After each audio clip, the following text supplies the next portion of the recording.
Let's now first do our last preparation. So we have A is Z minus Z conjugate. So break that down into components of Z, x plus iy minus x minus iy. And modulus equal 1, so cancel out x's. And you get 2iy. Modulus equals 1. I is lost in the modulus and 2 is in front, so you get y equals modulus equals 1/2, therefore y equals plus minus 1/2. So you can draw two horizontal lines. One is on the imaginary part, one is at 1/2, and the other is at minus 1/2. Y, x can be anything. So that's our A result. That's our solution. Y equals plus minus 1/2. Tick. Let's go make some room.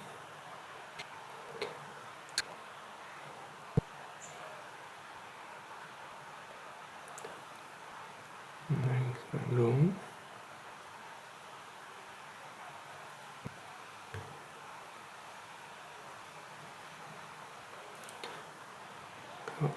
Argument now B is argument z plus 1. So z plus 1. Okay.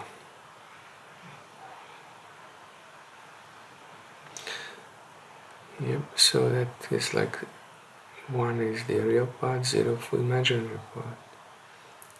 So, as you know, x minus 1 would be moving x in the direction of positive x by 1 and vice versa. So, same with complex numbers as with real numbers, so we'll be moving to the left for 1.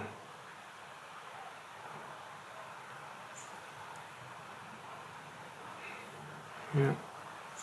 So, and the argument from that point should be minus pi thirds. So pi thirds is 60 degrees minus 60 degrees. So it's a ray. Because you just know the argument. It's a ray from that point on. And that's because the angle of these.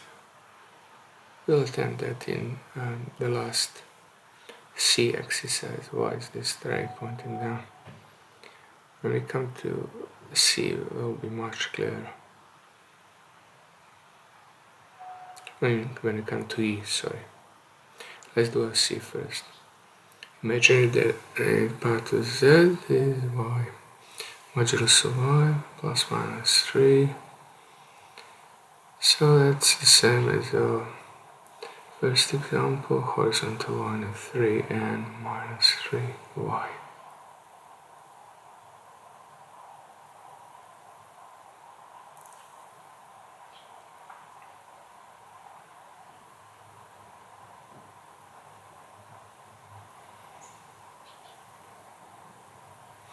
That's our solution. Let's go further.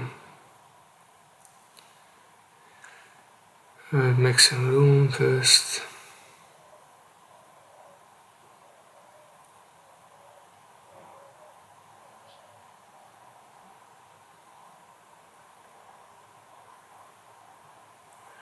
Let's do a D. So Z plus 3.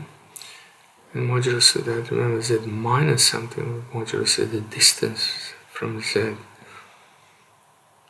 So that Z can be written plus 3 as Z minus 3. So it's distance between Z and minus 3. minus 3, 0i, plus 0i, so distance, so any set points from the distance of 3 from the point, minus 3 on the real part and 0 y part, so the point will be here. That's our z1 complex number, and z is any x and y that's z1, and x and y that is 3 units away from this minus z1, so that's a circle, 3 units away from z1, it is minus 3 plus 0i is a circle. All those dots around the circle are 3 points away from z1.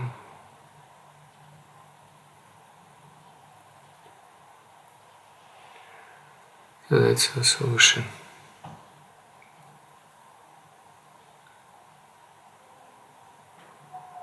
Put in a different color, solution color. And the last one I will explain us how this business of arguments more clearly.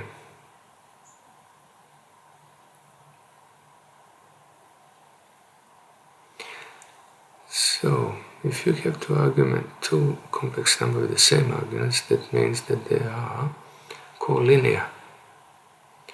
So let's see, collinear. I have z1 here, an example, just in z. Better we do it properly, because this z1 which I just drawing are not those z1 and z2 that we want. So let's go, z1 is basically, let's remove that. It's just explanation of collinear, I just wanted to do it properly. So z1 is at the point of minus 3, 0i, minus 3 on x. So z1 is minus 3 on x. And 0 on I, so that's 1 point. That's our z1. And z2 is plus 3 on I and 0 on the real part. So that's our z2. So arguments of z minus z1. So that's how you explain it, right? Z minus 3, right? So the arguments are the same, so that means they are on a line. All of these are collinear. They have the same arguments. So number z is on the line. But if z is between them, between those two numbers, a set of points between, what there would be? Let's see where the vectors point out. So, if, see, that is they're pointing to each other. So they're not the same argument, they're different 180 degrees.